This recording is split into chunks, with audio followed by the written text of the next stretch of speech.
I never really thought much about how good things were until they started to feel off. Amelia and we've been solid for over 2 years now. Our little apartment off campus became our sanctuary from the chaos of college life. Between my hardware store shifts and both our classes, we carved out a comfortable routine. I'd come home, usually with some new gadget I'd snagged on discount from work, and find Amelia curled up on our second-hand couch, nose deep in a textbook. We'd cook dinner together, laughing over my hopeless attempts at chopping vegetables without slicing a finger. Those moments, they were simple, but they were ours. Lately, though, something's changed. I can't put my finger on it, but there's this distance. Amelia's still here, physically, but her mind seems elsewhere. Our conversations that used to flow effortlessly now feel stilted, trailing off into awkward silences. I've tried to shake it off, tell myself it's just end of semester stress. But there's this nagging feeling I can't ignore, the way her eyes dart away when I ask about her day, how she seems to flinch slightly when I reach for her hand. It's like she's pulling away bit by bit. I miss the spontaneity she used to bring, the way she'd drag me out for impromptu ice cream runs at midnight, or surprise me with tickets to some obscure indie band. Now, our evenings are quiet, predictable. I find myself staring at her across the room, wondering what's going on in that head of hers, and why she won't let me in anymore. I couldn't help but notice the change in Amelia. It started small, almost imperceptible, a missed movie night here, a forgotten inside joke there. But as the days turned into weeks, the distance between us grew like a chasm. One evening I found myself standing in front of the open freezer, staring at the stacks of popsicle boxes. The cool air hit my face, a stark contrast to the warmth of the kitchen. I grabbed a strawberry one, my go-to flavor, and unwrapped it slowly. The first bite brought a rush of nostalgia. I remembered how Amelia used to tease me about my popsicle obsession. "Jake, you're like a big kid," she'd say, her eyes crinkling with laughter. Now, I couldn't remember the last time I'd heard her laugh like that. I wandered into the living room, popsicle in hand, and sank into the couch. The TV droned on in the background, but my mind was elsewhere. When did things start to change? Was it gradual, or did I just miss the signs? Amelia's absence felt palpable in the apartment we shared. Her textbooks were still scattered on the coffee table, but they seemed more like props than tools of a diligent student. I picked one up, flipping through the pages. No new notes, no highlighting. Strange for someone who claimed to be stressed about exams. Bobby's phone buzzed. A text from Amelia studying late again. "Don't wait up." I typed out a response, deleted it, tried again. Finally settled on a simple "OK. Good luck." The words felt hollow, inadequate. The popsicle was melting, dripping onto my hand. I licked it off absently, remembering how Amelia used to steal bites of my popsicles, claiming she didn't want a whole one. Now the boxes in the freezer remained untouched by anyone but me. I finished the popsicle, the stick joining a growing collection on the side table. Maybe I should cut back, I thought. But the routine, the small comfort it brought, felt like one of the few constants left in my life. The apartment felt too quiet, too empty. I pulled out my phone again, scrolling through old photo of Amelia and me. Her smile, once so warm and inviting, now seemed distant in these frozen moments. When was the last time we'd taken a picture together? I wanted to believe it was just a phase, that the stress of college was taking its toll on both of us. But deep down, a nagging voice whispered that something more was going on. I stared at the clock on the wall, watching the minutes tick by. Amelia was supposed to be home an hour ago for our dinner plans. My stomach grumbled, reminding me I'd been waiting to eat. I picked up my phone, debating whether to text her again, when it buzzed with a message. "Sorry, rain check." No explanation, no apology, just those 3 words from Amelia. I felt a knot form in my stomach. This was becoming a pattern lately, and I couldn't ignore it anymore. I wandered into the kitchen, opening the freezer and grabbing a popsicle. As I unwrapped it, I thought about Sarah. She'd always been around, Amelia's wild and unpredictable best friend. I never had an issue with her before, but lately, her influence on Amelia was becoming more apparent and concerning. I remembered the nights they'd come home giggling, reeking of alcohol and cheap perfume. Back then, it hadn't bothered me much. Amelia deserved to have fun with her friends, but now it felt different. It felt like Sarah was pulling Amelia away from me, bit by bit. I sucked on the popsicle, the sweetness doing little to mask the bitterness I felt. Amelia had been spending more and more time with Sarah lately. Whenever I asked what they were up to, the answers were always vague. "Just hanging out," she'd say, or grabbing a drink. It bugged me, but I tried not to pry. I didn't want to be that guy. But Sarah, she was always chasing the next thrill, the next dangerous adventure, and it felt like she was dragging Amelia along for the ride. With every night Amelia spent with Sarah, I could feel the gap between us widening. I finished the popsicle and tossed the stick in the trash. On a whim, I grabbed the grocery list from the fridge and added cherry popsicles to it. They were Amelia's favorite, even though she always pretended not to care for them as much as I did. Maybe it would remind her of our late-night binge-watching sessions, cuddled up on the couch with popsicles in hand. The next day, I stopped by the store on my way home from work. I carefully placed the box of cherry popsicles in the freezer, making sure they were visible. It was a small gesture, but I hoped it might spark something. But Amelia didn't even notice. She came home, dropped her bag, and immediately pulled out her phone. I watched as she smiled at something on the screen, probably another text from Sarah. She breezed past me, muttering a quick hey before disappearing into the bedroom. I felt stuck, helpless. It was like I was slowly losing her to something I couldn't compete with. The distance between us grew with each passing day, and I didn't know how to bridge it. Days passed, and the cherry popsicles remained untouched in the freezer. Amelia continued her routine of coming home late, always with some excuse about being with Sarah. The tension in our apartment was palpable, thick enough to cut with a knife. Finally, one evening, my frustration boiled over. We had plans to have dinner together, real plans, not just a vague notion of eating in the same room. I'd even gone out and bought ingredients to cook her favorite pasta dish. But as I was about to start cooking, my phone buzzed. "Sorry, check out with Sarah." I stared at the message, my jaw clenching. No explanation, no apology. Just another dismissal. Something inside me snapped. I tossed my phone onto the counter and stormed into the living room, falling heavily onto the couch. Hours passed. I flipped mindlessly through TV channels, a half-melted popsicle dripping onto my hand. I barely noticed. My mind was consumed with thoughts of Amelia and Sarah, wondering what they were doing, where they were. It was well past midnight when I heard the key in the lock. Amelia stumbled in, her face flushed and a smile playing on her lips, as she was looking down at phone, laughing at something, probably another message from Sarah. Seeing her like that, so carefree and happy when I'd been sitting here stewing in my own frustration, something bitter and angry rose in my throat. "Must be nice to have so much free time to spend with friends," I muttered, not even trying to hide the sarcasm in my voice. Amelia's head snapped up, her smile fading as she took in my expression. "What's that supposed to mean?" she asked, her tone defensive. "Nothing," I said, standing up. "Just an observation. You seem to have plenty of time for Sarah these days. What, are you seriously going to start this right now?" Amelia's voice rose. "I'm allowed to have friends, Jake." "Friends, sure. But blowing off plans we made, constantly being vague about where you're going and what you're doing, that's not just having friends, Amelia." The argument escalated quickly.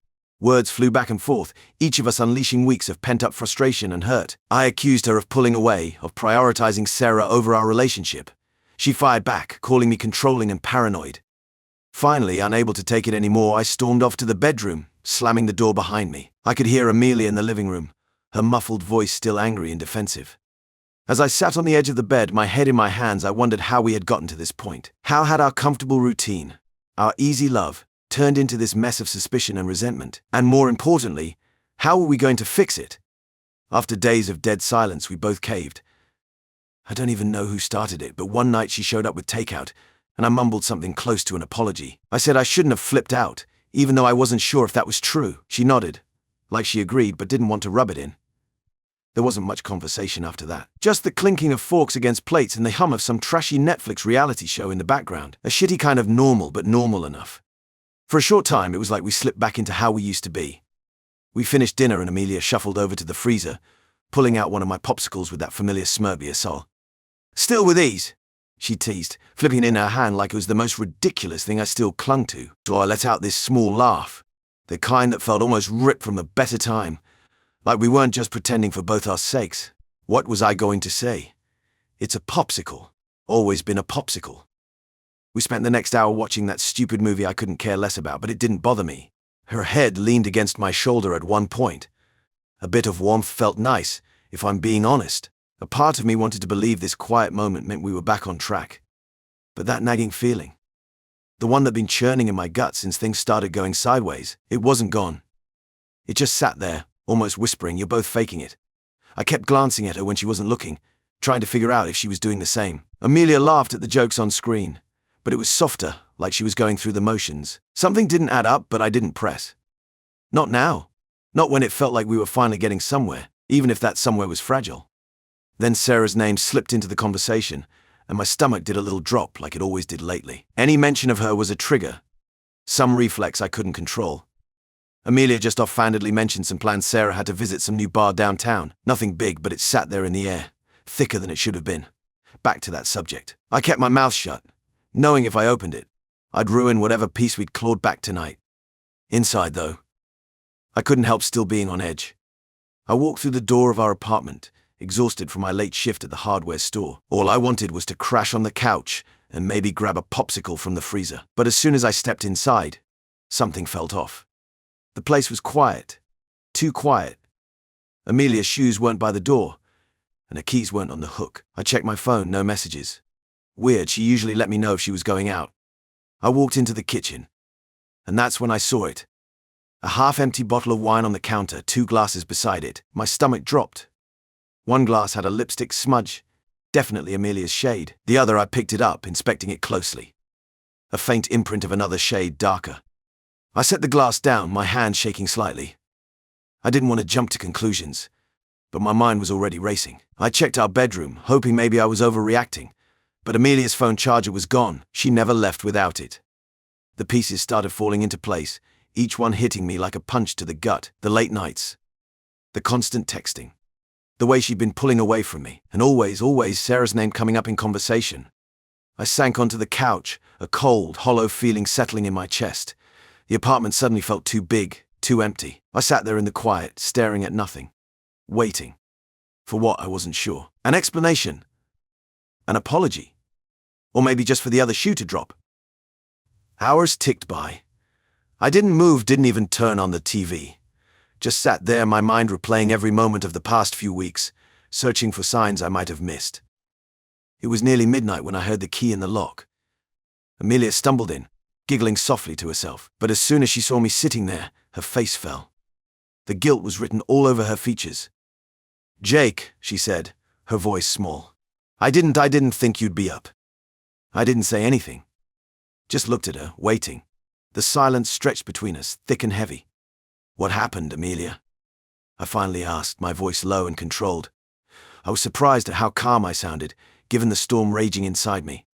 She flinched at my tone, her eyes darting around the room, looking anywhere but at me. It's not God, Jake, I'm so sorry. Just tell me," I said, still eerily calm. And then it all came spilling out. How she and Sarah had been hanging out more. How they'd been drinking, playing stupid games, something about popsicles of all things. How it had started as a joke, but then. I listened, feeling each word like a knife twisting in my chest. The anger was building, a quiet inferno that threatened to consume me. But I didn't move, didn't react. Just let her talk. It didn't mean anything. She finished lamely, tears streaming down her face. It was just a stupid mistake. "I love you, Jake. You have to believe me." I opened my mouth to respond, but before I could, Amelia doubled over, clutching her stomach. "Oh God," she moaned. "It hurts." Part of me wanted to tell her to call Sarah, to let her new friend deal with the consequences of their actions. But as much as I wanted to, I couldn't just leave her there in pain. Without a word, I stood up and grabbed my keys. Amelia looked at me, confusion mixing with the pain on her face. "We're going to the hospital," I said flatly. The drive was silent. Amelia sat beside me, occasionally whimpering in pain, but I couldn't bring myself to comfort her. My knuckles were white on the steering wheel, my jaw clenched so tight it hurt. I stared straight ahead, focusing on the road, trying not to think about what had happened, about how easily she had thrown away everything we had, about how I'd trusted her completely, only to have that trust shattered in a single night. As we pulled into the hospital parking lot, I finally allowed myself a glance at Amelia. She was pale, her face streaked with tears. For a moment I felt a flicker of concern, but then the anger surged back, drowning out everything else. I helped her out of the car, my touch clinical and impersonal. As we walked towards the emergency room entrance, I couldn't help but wonder how we'd ended up here, how our relationship, once so solid and comfortable, had crumbled so quickly. The fluorescent lights of the hospital were harsh, making everything seem surreal. As we waited to be seen, I stood a little apart from Amelia, unable to bear being close to her. The weight of her betrayal hung between us, an invisible barrier that felt insurmountable. At the hospital, I stood there, arms crossed, trying to ignore the ridiculousness of the situation as the nurse kept giving us weird looks. Amelia was too embarrassed to ask how the hell she ended up with frostbite back there, so we both just stood there in that uncomfortable, sterile room while they treated her. The irony of it all didn't escape me, but I wasn't laughing. Not even close. I didn't have any space left for humor. Part of me wanted to say something smart to call out the absurdity of it, but the other part, the quieter, colder part, held me back. Amelia tried to meet my eyes once or twice, looking for something, reassurance, forgiveness. God knows what. I wasn't giving her any of it. I couldn't feel anything anymore, except maybe numb. Yeah, numb was about right. All I could think about was how she wasn't the person I'd convinced myself she was. This wasn't someone I recognized. She wasn't the Amelia who teased me about the dumb popsicles in the freezer, or curled up with me on the couch, or argued with me about movie endings late at night. She wasn't the Amelia who promised things get better between us. She sure as hell wasn't that person anymore. And I was done. Just done.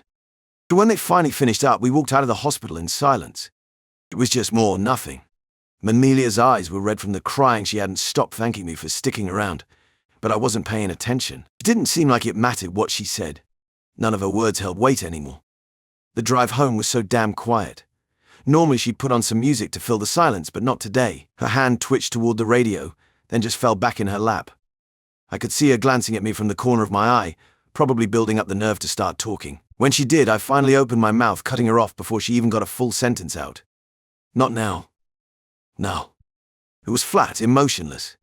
I didn't even recognize the sound of my own voice, but it was enough to shut her down instantly. Yeah, I could feel her nod, though I wasn't looking. She turned her head to stare out the window for the rest of the ride. The quiet between us felt endless, the canyon wider than I'd ever imagined. This wasn't something we could come back from. I knew it. Hell, maybe she did too. But right now I wasn't ready to put that thought into words. Not yet. Not out loud.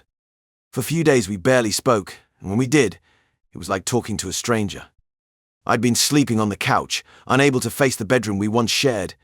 Every time I looked at her, all I could see was that night, the wine glasses, the lipstick that wasn't hers, the truth spilling out in the cold hospital room. The betrayal cut deep, leaving a wound I wasn't sure would ever heal. Amelia kept trying to talk to me, to explain, to apologize. But what was there to say? Sorry doesn't undo what happened. Sorry doesn't rebuild trust. I'd shut down, retreating into myself, unable to process the hurt and anger swirling inside me. That evening, I knew it was time. I couldn't keep living in this limbo, this halfway place between what we were and what we become. I found her in the kitchen, staring blankly at her phone. Do we need to talk? I said, my voice sounding hollow even to my own ears. She looked up, hope and fear battling in her eyes. We sat down at the table, the same table where we'd shared countless meals and laughs. Now it felt like a barrier between us. I can't do this anymore, I said quietly, the words hanging heavy in the air. Amelia's face crumpled, tears already forming in her eyes. Jake, please, she begged, reaching for my hand. I pulled away, unable to bear her touch. It was a mistake. I never meant for any of this to happen. We can work through this, can't we? I shook my head, feeling completely drained. It's too late, Amelia. I can't trust you. I don't even know who you are anymore. As she started sobbing then, her words coming out in broken gasps. I'm still me, Jake. So I'm still the you fell in love with. Please, don't give up on us. But as I looked at her, all I could see was a stranger wearing Amelia's face. The girl I loved would never have betrayed me like this. You need to move out, I said, my voice flat and final. The next day was a blur of boxes and tears.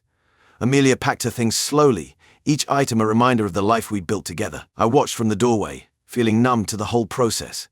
It was like watching a movie of someone else's life falling apart. As she packed the last of her clothes, Amelia turned to me, her eyes red and puffy. Can we still talk? Is there any chance we can fix this someday? I couldn't bring myself to give her false hope. I need space, I said simply. We need space. She nodded, defeated, and picked up the last box. At the door, she paused, looking back at the apartment one last time. Then, without another word, she was gone. I stood there for a long time, staring at the closed door.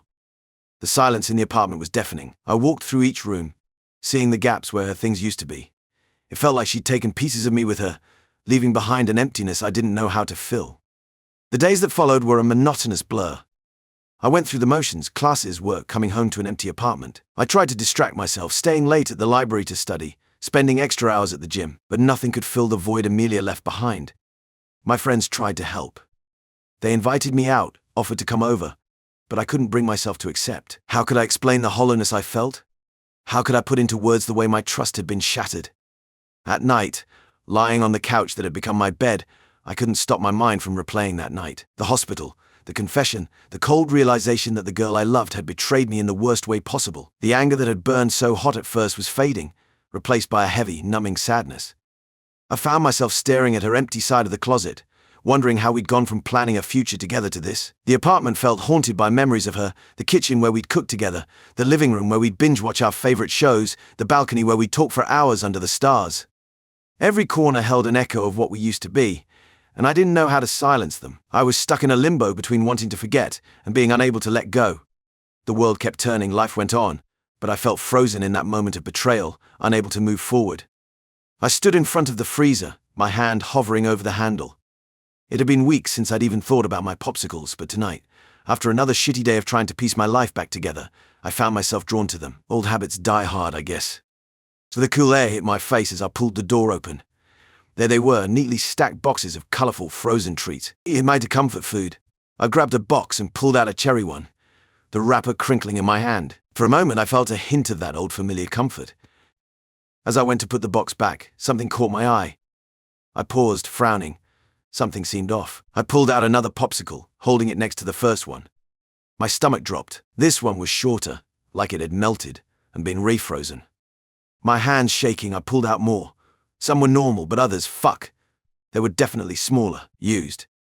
My mind raced back to that night, Nelia's confession, the hospital visit for Frostbite, the way she'd always teased me about my popsicle obsession. It hit me like a freight train. Amelia had used my popsicles. Not just eaten them, but used them, with Sarah. On that night, I felt sick. The popsicle in my hand started melting, dripping onto the floor. I couldn't move, couldn't breathe. My popsicles. My stupid, innocent little obsession. They'd become part of her betrayal. The freezer hummed, cold air washing over me. But I felt numb. How could she? How could they? Something so small, so harmless. Twisted into this grotesque reminder of her infidelity. I slammed the freezer door shut, stumbling backward. The thought of ever eating a popsicle again made my stomach churn. I collapsed onto the couch, my head spinning. She used them. She fucking used them.